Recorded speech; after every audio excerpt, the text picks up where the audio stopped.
Virginia's incoming Lieutenant Governor, Winsome Sears, is answering back. You come for her, she's ready. After some on the left suggested that racism explains the GOP's big wins on Tuesday night. First, we have former ESPN host Jemele Hill tweeting, "It's not the messaging, folks. This country simply loves white supremacy." And this from a host on MSNBC. Willing to vocalize that these Republicans are dangerous, that this isn't a party that's just another political party that disagrees with us on tax policy, that at this point, they're dangerous. They're dangerous to our national security because stoking that kind of soft white nationalism eventually leads to the hardcore stuff. Sears, the first woman and the first woman of color selected to statewide office in Virginia, fired back. We are framing too many issues in terms of race, and it just continues to divide us. And unfortunately, politicians are using it as a tool because of the things that have happened to us historically to advance, I would think, their nefarious purposes. I wish Joy Reid would invite me on her show. Let's see if she's woman enough to do that. She talks about white supremacy. Does she know that I ran against a white supremacist? I mean, Joy, come on, get your facts straight, and then come talk to me.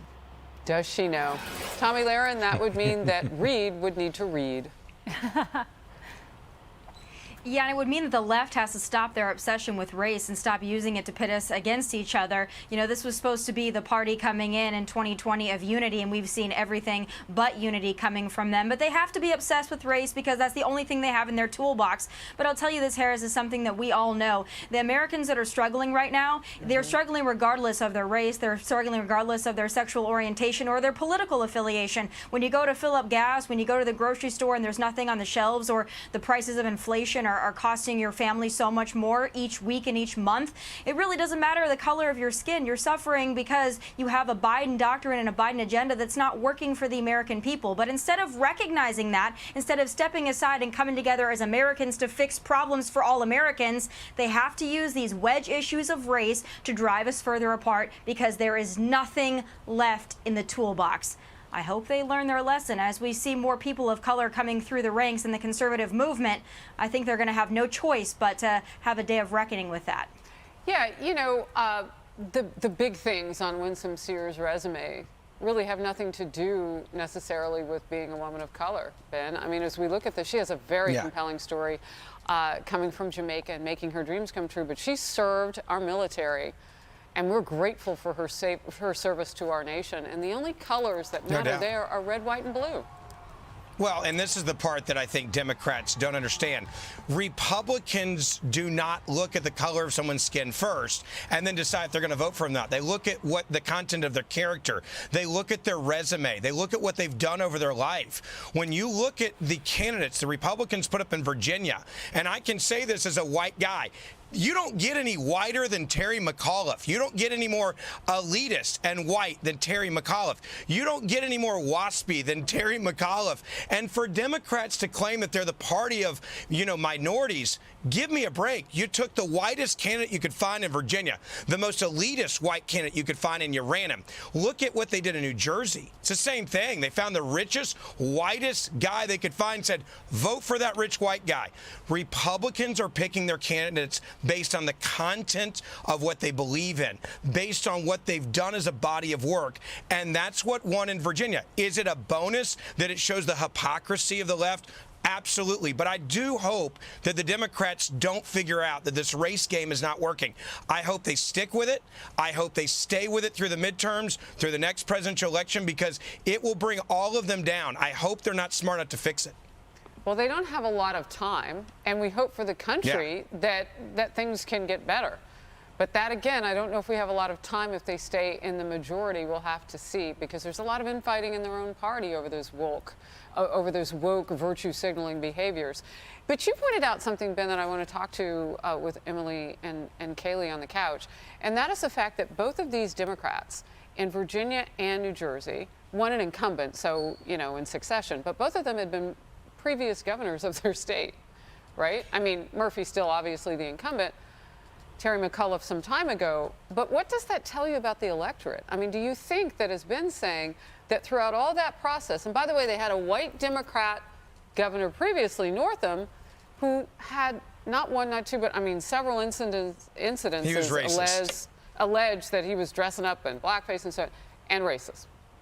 Well, first of all, it shows just how poorly they performed, because usually incumbents have an advantage, a clear advantage. There in Virginia, obviously, that was overcome, and then in New Jersey, the tightness of the race is what belied the fact that it wasn't a clear advantage. And secondly, I think because voters saw through, for example, McAuliffe's poor performance. They saw reading and math proficiency plummet there in Virginia after he introduced politically agendaed education platforms there. And I have to point out, just going back to the to Winsome Sears and her historic election that seems to be ignored by the left, just remember that Democrats refuse to ever deviate from their playbook, to ever deviate. Yes. Whether it's making everything about race or making everything about spending your money on ridiculous things. And here, it's just like, remember when Larry Elder in his campaign for California governor, remember when he was egged by a person in a gorilla mask? Did any mainstream media outlet pick that up? Did anyone call it out for the racist attack that it was? Absolutely not. So here, Winsome Sears, which is an amazing, accomplished veteran who served on the Department of Education and so much more, has been ignored because any exception to the playbook the Democrats have will be absolutely ignored by the likes of Jamel Hill and beyond. And quick final point, I just have to say, this is why the Wall Street Journal pointed out that the racial demagoguery totally failed. Remember, McAuliffe said, Youngkin has run a racist campaign from start to finish. On PBS, one of the writers for WAPO came out and said, quote, the reason he will lose is because he's been tap dancing with white supremacy. That's their way back into power, talking about the GOP. No, they won their way back into power because of the issues. On the left? Like who and because the point is to get people to come out and vote. Right. Right? So who are they triggering to come out and vote, and why didn't they? You know, I mean, Terry McAuliffe had some years between the time that he was governor and was trying to be governor again.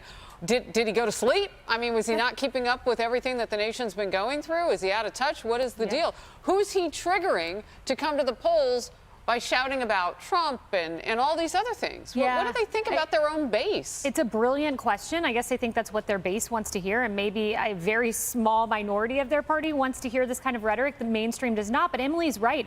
They will double down on this playbook, and it's a peculiar move because you have this really negative, gloomy message of Trump, Trump, Trump, we're going to attack Trump and we're going to call you all white supremacists versus the rosy optimism of Winsome Sears saying, I am the American dream, versus Glenn Youngkin saying, I was just a 15-year-old boy taking out the trash and I want to hold the office that Patrick Henry did and Thomas Jefferson. You know, would you consider hiring me? What a contrast. You've got optimism and you've got really dark, negative, let's just attack the last guy. It's not going to work.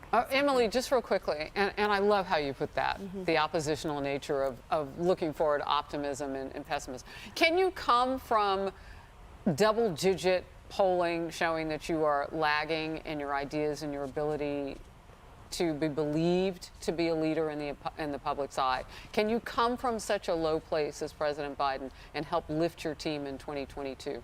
Or are they out of time? I would say if that happens, it's a miracle because no signs we've seen thus far point to that because they still refuse to listen. Youngkin won because he said, I will listen to parents. Winsome Sears won because her hashtag was Vote for America 2021. Love that. They are the unifiers. This president is absolutely not. He's the Tyrants opposite. never listen. It's true. Tyrants never listen. There you go. All right, we'll move on. Neither do Democrats. Hi, everyone. I'm Brian Kilmeade. I want you to do me a favor. I want you to click to subscribe to the Fox News YouTube page. This is the only way that I know for sure that you're not going to miss any great commentary, any great news bites, any great interviews coming your way on Fox. You can get it all here on YouTube. So subscribe right now.